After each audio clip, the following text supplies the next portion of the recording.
ሰላም ሰላም ተመልካቾቻችን እንዴት ሰነበታችሁ? ሳምንቱ እንዴት አለፈ? ሳምንታዊ አፍሪካኛ በኢቲቪ መዝናኛ ጀምሯል። አፍሪካኛ ወደ እናንተ እያደረስን እኔ ሀብታሙ ከበደና ባልደረባዬ መርያም ኬንዳ አብረናችሁ ቆይታ እናደርጋለን። እንግዲህ ዛሬ ማርቼት ምክንያት በመሆኑ በዚህ ሳምንት እንግዲህ ማርቼት ተከብሯል በደመቀ ሁኔታ። ቀናችሁ ነበረ? አዎ ቀናችን ነው። ያው ሁሉ አመቱ ሙሉ ቀናችን ነው ሲታሰብልን፣ ግን አዎ በተለየ መልኩ ማርቼት በሚለው ዓለም በሰየመው ቀን መሰረት ተከብሯል። እኛም እንግዲህ ያው ይሄን ፕሮግራም ያዘጋጀነው ያንን ቀን ምክንያት በማድረግ ነው። እኛም ከሴቶች ጎን ሆነን እንግዲህ አፍሪካኛን ፌሚኒዝም ላይ ትኩረት ያደረጉ ሀሳቦችን እያነሳን ወደ እናንተ ብናደርስ ነው የሚሆነው። አብራችሁን ልትቆዩ እንጋብዛለን። ሽፍታ ባር ኤንድ ሬስቶራንት የተለያዩ የካሪቢያን፣ አፍሪካን፣ ጃሜይካን ምግቦች ይገኛሉ። እንዲሁም ሙዚቃ አላቸው። ደስ የሚል ቦታ ነው። አርቲስቲክ ነው ቦታው። ያቋላችሁ እንደምታዩት በጣም እንግዲህ እነ ቦብ ማርሌይ እነ ማርከስ ጋርቪ አሉ ሰዎች አሉ። እንደምታዩ ቦታው በጣም ደስ ይላል። እንዳለቻችሁ መሪያም እንግዲህ አርቲስቲክ የሆነ ቦታ ነው። ለዛም ነው ምርጫችን አድርገን እንግዲህ እዚህ ቦታ የተገኘ ነው። አፍሪካኛችን እንግዲህ ዛሬው ከዚህ ወደ እናንተ ያደረስን አብረን ቆይታ የምናደርግ ነው። ኦልራይት እሺ ተመልካቾቻችን፣ እንግዲህ ዛሬ የሴቶችን ቀን በማስመልከት ማርቼትን ማለት ነው በማስመልከት አንድ እንግዳ ይዤላችሁ ቀርቤያለሁ። ያው እንግዲህ እንግዳችን እናት፣ አስተማሪ፣ ጸሐፊ፣ ገጣሚ እንዲሁም የተለያዩ መስኮች ላይ የተሰማራች እንስት ናት። እኔ ደግሞ ያው እንግዲህ ፕሮግራም ካቀረብኩኝ ያው ቴሌቪዥን ላይ እንደዚህ ፕሮግራም ካቀረብኩኝ እናት ከሆንኩ በኋላ ይሄ መጀመሪያ ነው እና ደግሞ ያው በመጀመሪያ የሴቶች ቀን ላይ በመሆኑ በጣም ደስ ብሎኛል። እንግዳችን ሄራን ትባላለች። ለ21 አመት ዮጋ ሰርታለች። 10 አመቱን እዚህ ኢትዮጵያ ውስጥ ነው የሰራችው። እንዲሁም ደግሞ ያው ኔዘርላንድ ነው ያደገችው። ትውልደ ኢትዮጵያዊ ናት። የተረፈውን ደግሞ እስቲ ከሷ ራሷ ካንደበቷ እንስማ። እንኳን ወደ አፍሪካኛ ሾው በሰላም መጣሽ። አመሰግናለሁ። ደስ ብሎኛል መምጣቴ። እኔም በጣም ደስ ብሎኛል እንግዳችን ስለሆነሽ ሄራንዬ። እስቲ ስለ ራስሽ ካንቺ አንደበት እንስማው። ራስሽን አስተዋውቂ። እሺ፣ ስሜ ሄራን ታደሰ ነው። በ3 አመቴ በጉዲፈቻ ኔዘርላንድ ሄድኩ። ኔዘርላንድ ነው ያደግኩት። ከ20 አመት በላይ እዛ ነበርኩ። እዛ ነው የተማርኩት። የድን ጥናት ነው የተማርኩት። ስለዚህ መጀመሪያ እዚህ ስመጣ በኤንቫይሮንመንት ዙሪያ ነበር የምሰራው። ልጆች ከወለድኩ በኋላ ግን ወደ የተለያየ ፓርት ታይም ስራዎች ገባው። አንዱ ዮጋ ነው፣ ግጥም መጻፍም አንዱም ነው። ከአካል ጉዳተኞች ጋር እሰራለሁ፣ በመስማት የተሳናቸው ጋር እሰራለሁ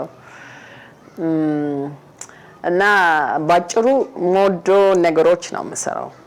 ስታይልሽ ለየት ይላል፣ ወጣ ያለ ነው። እርግጠኛ ነኝ መንገድ ላይ ሰዎች የተለየ አቴንሽን እንደሚሰጡሽ እርግጠኛ ነኝ። ይሄ ሄር ስታይል ሞር የምታገኘው ወደ ደቡብ ወይም ወደ አፋር እና ፓስቶራሊስት የሆነ ትራይቦች ናቸው። እኔ ጋርም አንድ ልጅ ነበረች ላይክ 4 አመት እኔ ጋር የኖረች ከሙርሲ ቢየኮሪ የምትባል እና እሷ ያው እንደዚህ አይነት ጌቶች ነው የሚጠቀሙት። ይሄ ስታይል ግን ሞር የወንዶች ስታይል ነው። በዚህ በኩል አይ ቲንክ ግልጽ ነው፣ የአፍሪካ ካርታ ነው ያለው።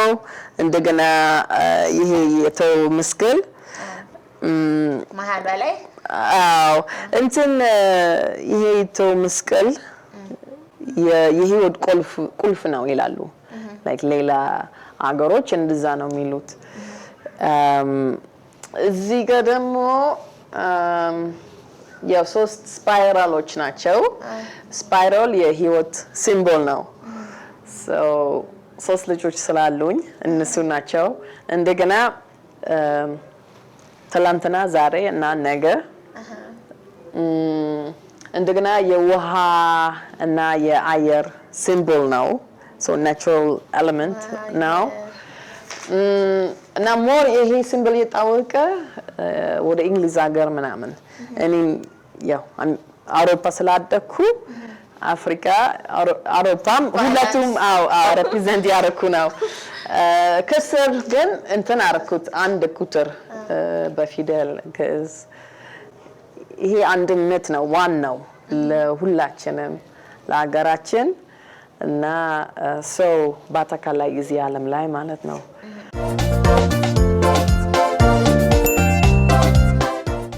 እኔም አንደኛ ነኝ። ሌላ ማንም ሰው ይሄ ስታይል የለውም ኢትዮጵያ ውስጥ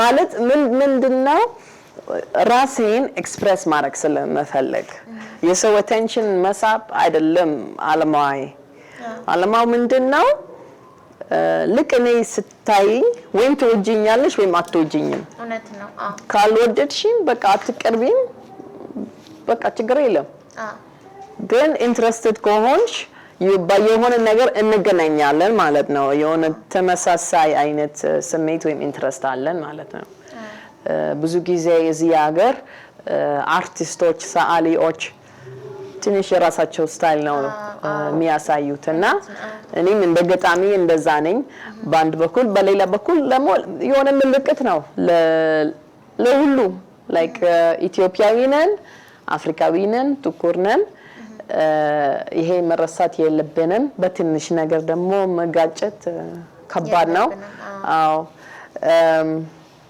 እና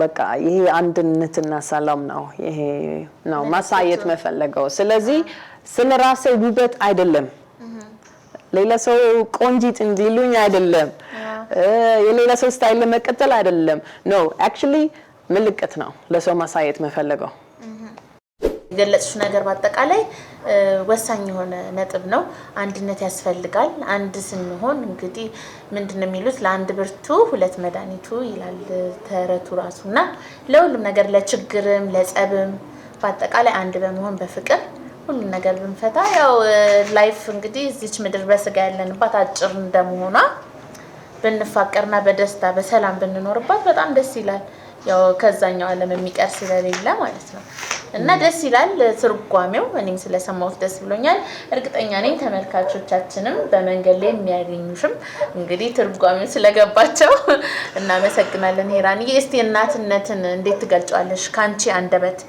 3 ልጆች አሉሽ ብቻሽን የምታሳድጊው ብቻ ማሳደግ ቀላል እንዳልሆነ አቃለው እኔም በራሴ ስለማቀው ማለት ነውና 3 ልጆችን ስታሳድጊ እናትነት አንቺ አሁን ከእናቶቼ ብለሻል ቀደም ስትገልጭልኝ እናቶቼ ጠንካራ ናቸው እንደዚህ ነው አንቺስ ሄራን ከወለደች በኋላ ያላት እናትነት እንዴት ነው ስሜቱ እንዴት ነው በልጆችሽ ላይ የሴቶች ቀን እንደመሆኑ መጠን ያው ምንድነው ያለሽ ስሜት እስቲ ስለ እናቶች እባክሽ ንገሪኝ ጀምራ ብቻኝ አይደለም ልጆቹ ቅዳሜ እሁድ በብዛት አባታቸው ጋር ናቸው ስለዚህ እኔም የተወሰነ ጊዜ ለራሴ ያገኛለሁ ይሄ ኮፓረንቲንግ ይመቻል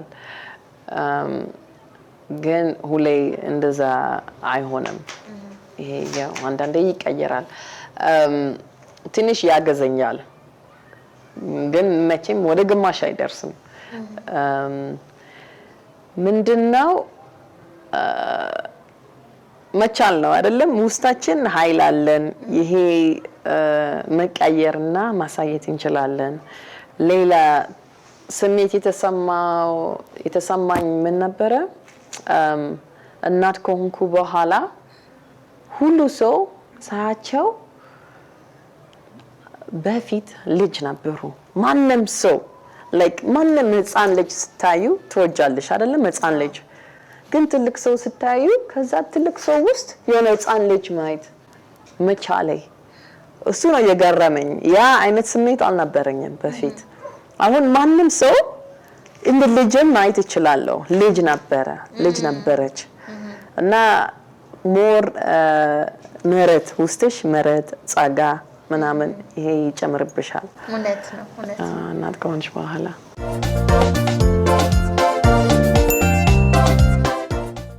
በጣም ነው ማመሰግነው በጣም ደስተኛ ነኝ እንግዲህ እንግዳችን ስለሆንሽ አሁን ደግሞ እስቲ እንደው ቅር ካላለሽ ዮጋ ትንሽ ዮጋ ለስራ አዎ በጣም አሪፍ አስፈላጊ ነው አዎ ትንሽ እኔም እንደምታየው እንግዲህ ሰውነት ጨምሬያለሁ እንዴት ነው ለመክሳት ይሆናል እንዴ ዮጋ ዮጋ ይረዳል። ሁሉ ነገር ነው የሚረዳው። ዋናው ጂም ነው ላይክ ኢቨን ሰው አሁን በቃ እኔ ቦርጭ ያልጠፋለኝ እንዴት ነው ማረገው ስላቸው በቃ ጂም ግቢ ነው እንጂ ዮጋ ብዙም አይመከርም። እንዴት ነው ከዌት ሎስ ጋር ይገናኛል? ከመቀነስ ጋር ያገናኛል፣ ግን ሁሉ ነገር የተያዘ ነው። ስለዚህ ኪሎ ለመቀነስ 80% ከዳየታችን ጋር ነው የተያዘ ነው። ከኑትሪሽን ጋር የተያዘ ነው። 20% ከኤክሰርሳይዝ ነው። ግን ስንበላ ሞር ትኩረት ሲኖር ያለ ጭንቀት ምግብ ከበላን ልክ ሲበቃሽ ማቆም ትቻለሽ። ግን ስትረስ ሆነሽ ስትበዩ ዝም ብለሽ ስትበዩ ያው ከበቂ በላይ ሊሆን ይችላል። በዚህ ዮጋ ይረዳል። ትኩረት ለተንፋሽ ከሰጠን ብዙ ኤነርጂ ኢቭን ከተንፋሽ ብቻ ማግኘት እንችላለን። ላይክ ላይፍ ፎርስ ኤነርጂ ፕራና። እስቲ እሱን አሳይኝ። እሺ ይሄ አብረን እስቲ አዎ እሺ። ስለዚህ አሳይኝ በትንፋሽ ሄራን ምን ይገኛል ነሽ? ኃይል ኦኬ። እስቲ ካላችሁ እንዴት ነው እስቲ? እሺ ሄራን እንዴት ነው አቀማመጤ? ልክ ይመስለኛል። አዎ ልክ ነው። ከቻልሽ እንትን ተራሱ ላይ ብትቀመጪ ለወገብሽ ይሻልሻል። እውነት ነው። እሺ አዎ በጣም አሪፍ። ከዛ ተንፋሻችን ማስረዝም እንችላለን እና ሞር ዲፕ እንዴት ነው ዲፐር ኤንድ ስሎወር ወደ ውስጥ መሳብ እንችላለን ተንፋሻችን። እኔ አንዴ ማየት ይቻለሽ፣ ከዛ ተሸፍኛለሽ። ግን ለምንድን ነው የሚጨፈነው? ትኩረትሽ ወደ ውስጥ እንዲገባ ወደ ውጪ ሳይሆን ሙሉ ቀን ውጪ ከኛ ውጪ ነው የምንኖረው፣ ወደ ውጪ ነው የምናየው፣ ውጪ ነገር ነው የምንሰማው። ግን ዮጋ ስንሰራ ውስጥ ያለው ነገር ለማየት ነው እና ለመስማት ለማዳመጥ ነው እንጂ ሌላ እንትን የለውም። አይ አንዳንድ ሰው ታውቂያለሽ እንደዚህ አይናቸውን ይጨፍናሉ እንትን ላይክ ሚስ አንደርስታንዲንግ አለና ይሄንንም ጋፕ ፊል ማድረግ ነው በዚህ አጋጣሚ ሄራንዬ። አይ አሪፍ። ያው 5 ሴንስ ስላለን አሁን ቢያንስ ብዙ ሌላ ድምጾች የሚረበሽ ድምጽ ከሌለ ብዙ የምታዩ ነገር ከሌለ ትኩረት ለውስጥ ያለው ነገር መስጠት ትንሽ ይቃላል። ከዛ ትንሽ እንቅስቃሴ መጨመር እንችላለን። ለአንገታችን የሚቀጥለው እንቅስቃሴ በጣም ሴፍ ነው። ልክ ተንፋሽ ሲገባ እሺ ተንፋሽ ሲገባ ያው ወደ ላይ ቀና በይ። ተንፋሽ ሲወጣ ጆሮሽ ወደ ትከሻ ይመጣል። ቀስ ብለው ጭንቅላትሽ ወደ ጎን ይወርዳል። ልክ ተንፋሽ ሲገባ ጭንቅላትሽ ወደ መሀል ይመለሳል። ሲወጣ ደግሞ ወደዛ ቀስ ብለው ይወርዳል እና ይሄ ከተንፋሽ ጋር ነው የምንሰራው።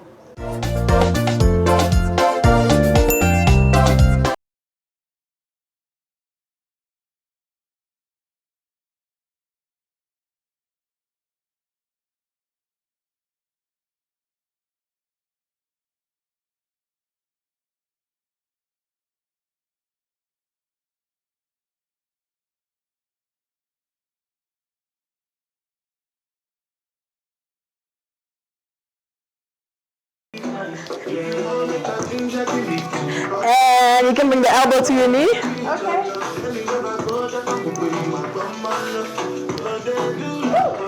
Very good. And kick. Kick, okay. Kick. Kick. Kick. Kick. Bravo. Okay, just kick it down here. Relax your arms.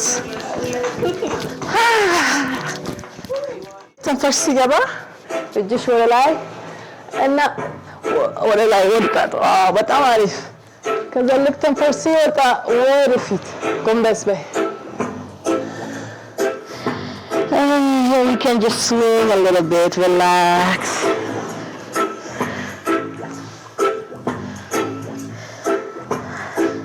And then slowly we're going to roll back up to standing Heavy arms, heavy head. The last thing to come up is your head. Very good. And then roll your shoulders. ኦልራይት እሺ ተመልካቾቻችን እስካሁን እንግዲህ በነበረን ቆይታ እኔ በጣም ተደስቻለሁ። እናንተም በየቤታችሁ ሆናችሁ ከኛ ጋር ደስተኛ እንደነበራችሁ ተስፋ አደርጋለሁ። የሴቶችን ቀን ምክንያት በማድረግ እንግዲህ እንግዳችን የማርቼት እንግዳችን ሄራን ታደሰ ነበረች። ብዙ ነገሮችን ተነጋግረናል። ስለ ዮጋ ያገኛቻቸው መልካም ነገሮች እንዳሉ ተስፋ አደርጋለሁ። ዮጋ መስራት ለምትፈልጉም እንግዲህ ሄራንስ ዮጋ ብላችሁ ያው ሰርች ማድረግም ትችላላችሁ። ኢንስታግራም ላይ ሄራንስ ዮጋ በሚለው ትሄዳለች። ኮንታክት ማድረግ ትችላላችሁ። ጠቃሚ ነገር ነው። ያው እኔም ሪላክስ አድርጌያለሁ። አሁን ያው ትንሽ ብትሆንም ሄራንዬ ደስ ብሎኛል። የሴቶችን ቀን ማርቼትን ምክንያት በማድረግ ጥሩ ኮንቨርሴሽኖች ነበሩን። ጥሩ ውይይት አድርገናል። ሴት ልጅ ሁሌም የምትከበር የምትወደድ ልትፈቀርና ልትረዳ ልትታገዝ የሚገባት ፍጥረት ናት። እንዲሁም ደግሞ ዛሬ ማርቼትን ብቻ ሳይሆን ሴትን ልጅ ልናከብራትና እንደ በዓል አድርገን ልንይዘው የሚገባው በየቀኑ ሁሌም አይደል እንደ ሄራንዬ ሁሌም ሴት ልጅ መከበር አለባት ማለት እፈልጋለሁ። ትክክል። celebrate women every day. Yes. ስለዚህ መልካም የሴቶች በዓል ይሁንልን። one love። አፍሪካኛን እየተከታተላችሁ ነው የምትገኙት በኢቲቪ መዝናኛ። ወደ ተመልካቾች ይሄድ። ኦልራይት እሺ ተመልካቾቻችን ከእንግዳችን ከሄራን ታደሰ ጋር ምርጥ የሆነ ቆይታ እንደነበረን አይታችኋል። ከተነጋገርነውም ነገሮች መሀል ደግሞ ጥሩ ሀሳቦችን አንስተን ነበረ ሀብትሽ እና ያው ከዛም ሀሳብ መሀል ሴቶች እናትነት አብሶ እናት ከሆኑ በኋላ ሴቶች ምን ያህል ያው ሶስተኛ አይናችን እንደሚገለጥ ምክንያቱም የማስተዋልና የሴትነት ባህሪውን ኦን እናደርጋለን እና ስለሱም ተነጋግረናል። ዮጋ ሰርተናል። የሚገርም አንታልና አመለጠ እንዴ በጣም ደስ ይላል። ሪላክስ ነው ያደረኩት። በዚህ አጋጣሚ ወንዶች ብዙ የማይሰሩም ዮጋ የሚለውንም ተነጋግረን ነበር ከሄራን ጋርና አንድ ቀን መሞከር አለብን። ኦኬ አይ ብዙ ጊዜ እኛ ጋርም በአጠቃላይም ሰው የሚያስበው ዮጋ የሴቶች እንቅስቃሴ ወይም ስፖርት እንደሆነ ነው የሚያስበው። ያው ሂሊንግ የሚገኝበት ስፖርት ነው በነገራችን ላይ ዮጋና ሴቶች ላይ ትኩረት ያደርጋል የሚባል ነገር አለ። እንግዲህ ተመልካቾቻችን ወንዶችን በደንብ መስራት የሚችሉት ስፖርት ነው ዮጋ ማለት ነው። ስለዚህ ዮጋን በመስራትም ሪላክስ ማድረግ ይቻላል። እውነት ነው እና ያው ለመላው ሴቶች እህቶች እናቶች አክስቶች አያቶች ህፃናት ልዕልቶች በነገራችን ላይ ፕሮግራሙ ሲጀመር እንኳን አደረሰሽ አላልኩሽማ? አላልከኝም? እኔ እኮ እንዴ ምን አይነቱ ነው ብያለሁ። እንኳን አደረሰሽ በልሽ። በኢቲቪ መዝናኛ አፍሪካኛን እየተከታተላችሁ ነው የምትገኙት። ሀብታሙ ከበደና መርየም ደግሞ አብረናችሁ ቆይታ እያደረግን ፕሮግራሙ ወደ እናንተ እየመራን አሪፍ ጊዜ እያሳለፍን ነው የምንገኘው። በቀጣይ የምንመለከተው እንግዲህ ዛሬ ቅድም አንቺ እንግዳ ይዘሽ ቀርበሽ ነበር አይደል? ተደሞ እኔ ደግሞ ለተመልካቾች ከባህር ማዶ ካለች አንድ ፌሚኒስት ጋር ቆይታ ያደርጋሉ ተመልካቾቻችን አይደል? ስለዚህ እንግዲህ ተመልካቾቻችን የምትመለከቷት ግሎሪያ ትብሰኛለች። እቺ በተለይም ደግሞ 1960ዎቹ እስከ 70ዎቹ ባለው የፌሚኒዝም ይሄ ሰከንድ ሙቭመንት ፌሚኒዝም ላይ ካሉ እንስት ፌሚኒስት አቀንቃኞች መካከል ሴቶች ይገባቸዋል ከወንዶች እኩል መሆን ብቻ ሳይሆን ጥቁርና ነጭ የሚባል አይነት ቀለም የሴት ልዩነት መኖር አይገባውም ብላ ትልቅ ሀሳብን ይዛ የተነሳች ፌሚኒስት ነች። ለማንኛውም ተመልካቾቻችን እኔ ዝግጅቱን እንዳልጨርሰው ከፕሮግራሙ ይከታተሉና ስንመለስ ስለዚህ አሁን ወደ ፕሮግራሙ የማህበራዊና ፖለቲካ አክቲቪስት ብቻ ሳትሆን ጋዜጠኛም ነች። ውልደቷ በ1934 በሀገር አሜሪካ ነው። በ1960ዎቹና 70ዎቹ የተጧጧፈውንና ሰከንድ ዌቭ ፌሚኒዝም የተሰኘውን ንቅናቄ ተቀላቀለች። የዛሬዋ የአፍሪካኛ ተዳሳሽ ግለሰብ ግሎሪያ ስቲኔም። If you are not a feminist, male or female, you are looking at the world with one eye open. You need to open both eyes and see the whole world to solve almost any problem. ትግል በጀመረችበት ዓመታት የኒውዮርክ መጽሔት ጸሐፍት የነበረችው ግሎሪያም በ1969 በጻፈችው አፍተር ብላክ ፓወር ውመን ሊበሬሽን የተሰኘ አርቲክል ምክንያት ስሟ በዓለም ላይ መናኘት ጀመረ። When I delivered the articles to my editor at the Sunday Times magazine, he generally gave me a choice, like either I could go to a hotel room with him in the afternoon or mail his letters on the way out. በዚህና መሰል በመጽፋቸው አርቲክሎች አማካኝነት ታላቅ አድናቆትን የተቸረችው ግሎሪያ የፌሚኒስት መሪዋ እየተባለች መንቆልጳጳስ ጀመረች። በሁለት ዓመቱም በ1971 ዓ.ም ናሽናል ውመን ፖለቲካል ኮካውስ የተሰኘ ተቋምን በመመስረትም የፌሚኒዝም እንቅስቃሴን ዳር ለማድረስ ትግሏን አጠናክራ ቀጠለች። The first struggle was really to be taken seriously. Actually, when we started to get serious opposition, I thought we were getting somewhere, because we were not just, you're so cute when you're mad. በ1970ዎቹ ትግሏንና ህልሟን ተቋም በመመስረት ያስቀጠለችው ግሎሪያ በ2005 ዓ.ም ከ35 ዓመታት በኋላ ሐሳቧን ደጋፊ ከሆኑ እንስት መሰል አክቲቪስቶች ጋር በጋራ በመስራት የሴቶችን ህልምና መስራት ማድረግ እንደሚችሉ የሚያስመለክት ውመን ሚዲያ ሴንተር የተሰኘ ተቋም በመመስረት የሴቶችን ክህሎት በቴሌቪዥን መስኮት ለተቀረው ዓለም የሚያስመለክት ሐሳቦችን ለህዝብ ማድረስ ቻለች። And I listened to women testify about all that they had to go through. The injury, the danger, the infection, the sexual humiliation. በ2018 ዓለም አቀፍ ጉዞዎችን በማድረግ ዓለም አቀፍ ማህበረሰቡ ለሴቶች ብሎም ለሰዎች እኩልነት በደንብ ይረዳ ዘንድ ትምህርት በመስጠት ዓለምን መዞር የቻለችው ግሎሪያ ሰላም፣ እኩልነትና አንድነትን ለሰው ልጅ የሚል መርህን ለመግለጽ የሴቶች ተጽዕኖ ጎልቶ የሚታይበት ሰሜን ኮሪያን በመርገጥ የፖለቲካና የጦርነት ውጥረት ያለበትን አካባቢ በመጓዝ ስለ እኩልነትና ሰላም ለመግለጽ ከሰሜን እስከ ደቡብ ኮሪያ የዘለቀን የዓለም አቀፍ ጉዞ ጀመረች። That what we are talking about is a revolution and not a reform. Wherever we went, there would be these huge crowds, and people would stay for hours afterwards and talk and form groups, because women were so relieved to hear someone describing what actually happened to them. ግሎሪያ አሁን ላለችበት ትግልና ውጤታማነት ስትገልጽ መነሻዋ ወንደር ውመን የተሰኘው አስቂ መጽሐፍ ላይ የተሳለችው የድርሰቱ ካራክተር ጠንካራ ሴትን ገጸ ባህሪ የተላበሰች በመሆኗ ስለ እኩልነትና ሴቶች ይችላሉ የሚለውን መርህ በውስጧ እንድታሰርጽ እንዳስቻላት ትገልጻለች። በ1984 በደቡብ አፍሪካ በነበራት ጉዞ የአፓርታይድን ስርዓት በመቃወም ሰዎች ሁሉ እኩል ናቸው በሚለው የተቃውሞ ሰልፍ ላይ በመገኘቷ ለእስር ተዳርጋለች። ለሰዎች እኩልነት በርካታ ችግሮችን የተጋፈጠችው ግሎሪያ በ1993 በኤሚ አዋርድ ላይ አሸናፊ ሆነውንና በህፃናት ላይ የሚደረገውን የህፃናት ጉልበት ብዝበዛ በተመለከተ የሚያጠነጥን መልቲፕል ፐርሶናሊቲ የተሰኘ ዶክመንተሪ ሰርታ አሸናፊ በመሆን የጉዞዋ መካሻ ማድረግ ችላለች። እውነተኛ የሰው ልጆች መብት ተሟጋች ተብላ የምትንቆለጳጰሰው ግሎሪያ ከሰዎች መብት እኩልነት ባለፈ የሴቶች የወሲብ ንግድ ዝውውር ላይ አጽንኦት ሰጥታ ስኬትን ማግኘት ችላለች። እኛም በዛሬው የአፍሪካኛ ዝግጅት ጠንካራዋን ሴት የተመለከትንበት አጭር መሰናዶ ይህን ይመስል ነበር። ሰናይ ጊዜ። ኦልራይት እሺ ተመልካቾቻችን የግሎሪያን ሀብትሽ ዳሰሳትን ግሎሪያን ተመልክተን ተመልሰናል። ጥሩ ቆይታ እንደነበራችሁ ተስፋ አደርጋለሁ።